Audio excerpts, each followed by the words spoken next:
পাটুলি থেকে চলে এসেছি সোজা শেখরপুরে, কারণ কম দামে কিছু ভালো গাছ কিনবো বলে।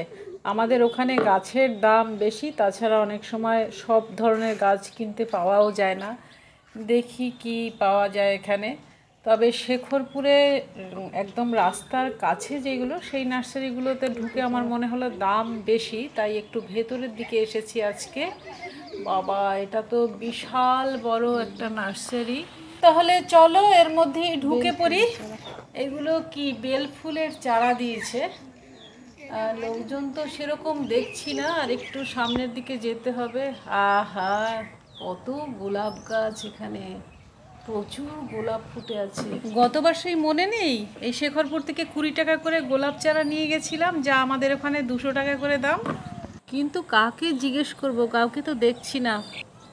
দূর থেকে দেখতে পাচ্ছি আমার হাজব্যান্ড কার সাথে কথা বলছে। আসছে, আমি একটু দাঁড়াও। ঠিক আছে, এটা আমরা থাইল্যান্ডের ভ্যারাইটি বাংলাদেশে প্রোডাকশন হয়, আমাদের ইন্ডিয়ায় এখন থাইল্যান্ডে। ও এখানে তৈরি হয় না, মালটা ইন্ডিয়ায় তৈরি হয় না। কিন্তু কোন সয়েলে হবে? সব সয়েলে হবে না? সব সয়েলেই হবে, মোটামুটি জলটা একটু কম লাগবে। জল কম লাগবে? বেশি গোড়ায় জল জমলে গাছটা মরে না, যাবে। আমার যেটা সয়েল আছে সেটা ড্রাই সয়েল, মানে বৃষ্টি কম হয়। চলবে? এগুলো কি রেট হাই আছে, এগুলো মোটামুটি 300 করে আছে। 300 টাকা করে ইনপুটের মাল এগুলো। বুঝতে পারছি, কিন্তু আমি তো আর ইসের জন্য নেবো না, আমার তো গায়ে লাগছে না। তো আমি তো ব্যবসা করতে নেবো না। বুঝতে পারছি, কিন্তু আমাদের তো ওর থেকে নিচে দিলে আমাদের তো লস।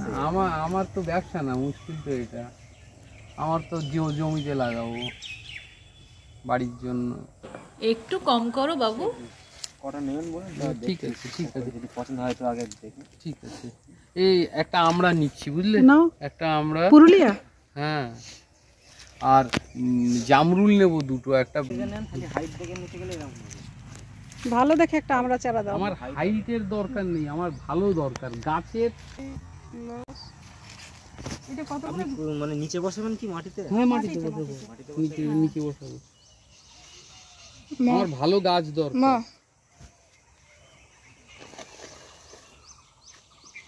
সারা বছর হবে তো? সারা বছর হবে। আপনি বললেন বলে এটা পাল্টে দিলাম। ব্যাস। একটু হাইট দেখে দিলাম। ও, এইগুলো 12 হ্যাঁ, মাসে মাটিতে বসাবো। কত করে ধরলে শেষে? 300। এটা আমি কমাতে পারবো না, এটা আমি আরো স্যালেন্ডার হয়ে গেলাম, এটা আমি কমাতে পারবো না।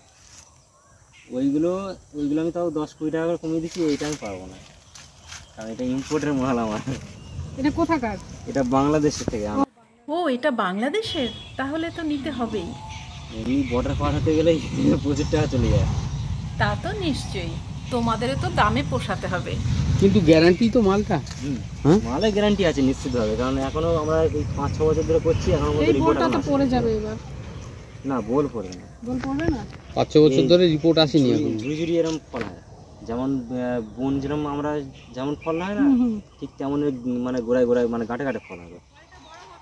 হ্যাঁ, বড় হবে না, কিন্তু খেতে হবে বিলিতি আমরার মতো মিষ্টি। প্রচুর মুকুল। বিলাতি আমরা নয়, না, এটা বুনো আমরা না, এর বুনো আমরাও নয়, বিলিতি আমরা নয়, থাইল্যান্ড ভ্যারাইটি। এর থাইল্যান্ডের ভ্যারাইটি, কিন্তু বাংলাদেশে প্রোডাকশন হচ্ছে, আমাদের ইন্ডিয়ায় এসছে। এখন এই বাংলায় মানে আমাদের ইন্ডিয়া এখনো প্রোডাকশন করতে পারছে না, মানে টেম্পারেচারের সাথে ঠিক ম্যাচ হচ্ছে না, বুঝলেন? তার জন্য এর দামটা এত চড়া। দুবাংলার টেম্পারেচার একটু হলেও তো অন্যরকম। কিন্তু আমি বাঁচাতে পারবো কিনা সেটাও তো কথা। বেঁচে যাবে, ওই যে বললাম, জলটা ঠিক মতো রাখতে হবে, বেশি গোড়ায় জল জমাতে হবে। গাছের গোড়াতে জল বেশি হলে বা কম হলেও মুকুল ঝরে পড়ে। আজ একটা আমড়া গাছ নিলাম অন্যরকম, যেটা থাইল্যান্ড থেকে এসেছে বাংলাদেশ হয়ে। ন্যাচারালি দামটা একটু বেশি পড়েছে। বর্ষার সময় রিপোর্ট করব। হ্যাঁ, তাহলেই ভালো হবে। এক্ষুনি রিপোর্ট করলেন মানে কি হবে জানেন, এই নিতে পারবে না, গাছগুলো থাকবে না। টেম্পারেচার তো ভালোই পড়ছে, এখন ঝরে যেতে পারে। আজ এই আমড়া গাছের সাথে আরও অনেক দারুণ দারুণ গাছ কিনেছি, যা আগে কখনো দেখিনি। ঠিক আছে, আসবো, মাস খানেক পরে আবার আসবো।